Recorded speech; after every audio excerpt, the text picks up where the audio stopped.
Hey everyone, it's LexxMarie here again. I did a little reading on Mekayla Bali.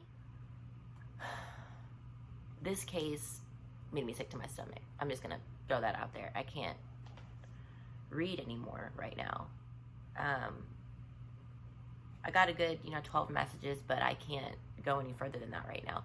I was really trying, but I'm thirsty. I'm sick feeling. I've never. So she disappeared April 12th, 2016. She was 16 years old. She would be now 21 if she's still alive. She was 5'2" and 114 pounds. She is believed to have been contacting someone anonymously using the Kik app. On April 12th, 2016, Mekayla had asked one of her friends in a text message if she could drive her to the bank, saying that she had $5,000 in her account. Her friend had refused, saying that the bank wasn't open yet. It was only 6:41 at the time. Mekayla went to some classes that morning in school, in her high school. She ended up going to her locker, and minutes later, she went out the exit way to leave the school. She walked to the bank around 8:50, 8:55-ish, and she was seen walking to the bank and talking to someone on the phone at the same time. Now, whenever she ended up going up to the teller to get that money out, she abruptly hung up the phone. Around 9 a.m., she went to a pawn shop to try to pawn a silver ring. It was said that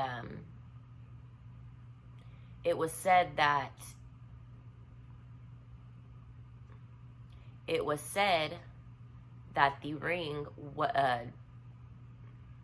it was said that she wasn't going to get enough money off of the ring, so she ended up not pawning this ring.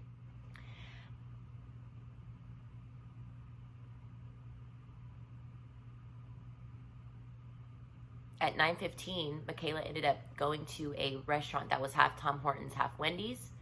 Got a drink there, sat down, had a backpack, and she did not have a backpack originally when at school. One of her friends also noted that she always had a purse and not a backpack. So she intended to leave Yorkton that day. She was seen looking at windows and doors in a nervous manner. At 9:23, she exited through one of the exits, only to come back in and exit through another.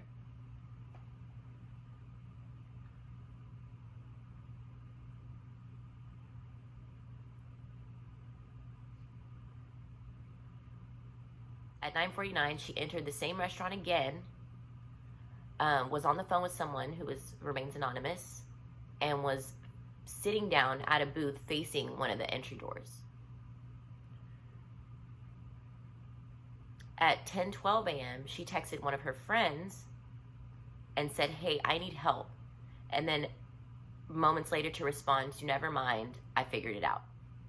At 10:43 a.m., she asked someone random, an older woman that was sitting in a chair next to her, if she would help her rent a room, a hotel room.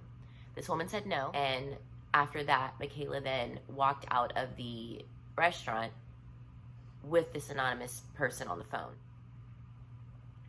Between 10:45 and 11:55, her whereabouts remain unknown. She entered her school again around noon and met two of her friends. She told them that she was taking a bus to Regina. I believe that she may have been carrying two phones at the time she was inside the school. At 12:02, Mekayla left the school and went to a bus depot. After finding out that the bus she wanted left at 5 o'clock, she left. Then entered UFC Bus Depot, where she ordered a meal at Trail Stop restaurant. No CCTV captured.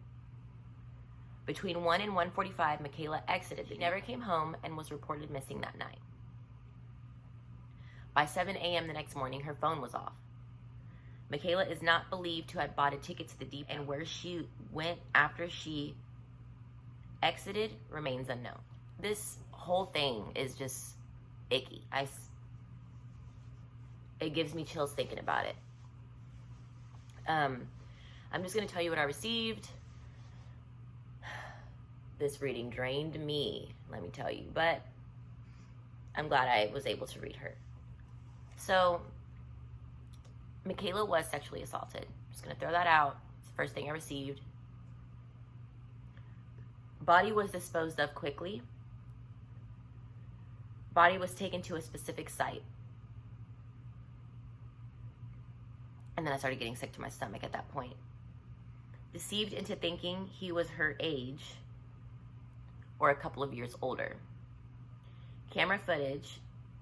So I received a lot of camera footage after she was kidnapped. Sold, and a lot of games. So they were playing games. Like, this was something they had done before. Probably something they had done before. And I say they because I feel like it was more than one person. I received penny loafer shoes. Not sure why, but so he had done it before or had help. I did receive the image of being videotaped again. So more than one person helped. Do believe she was trafficked or used in a manner to be recorded. I don't think her body is outside at all. Maybe at a residence still, or possibly alive. If she's passed, her body will not be found anytime soon. This was done premeditated and very articulate. That kind of tells you a little bit of what I think happened. I do believe that she was trafficked. If she wasn't trafficked, then she was used in a manner to be recorded and disposed of. So I'm going to keep on reading her. My stomach is in knots.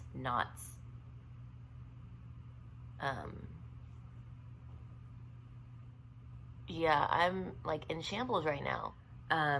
If anybody has any information for me, anybody knows, anybody who's still looking for her, things of that nature, just message me, and then we'll keep going with it. But y'all have a good day, and I will chat with y'all soon.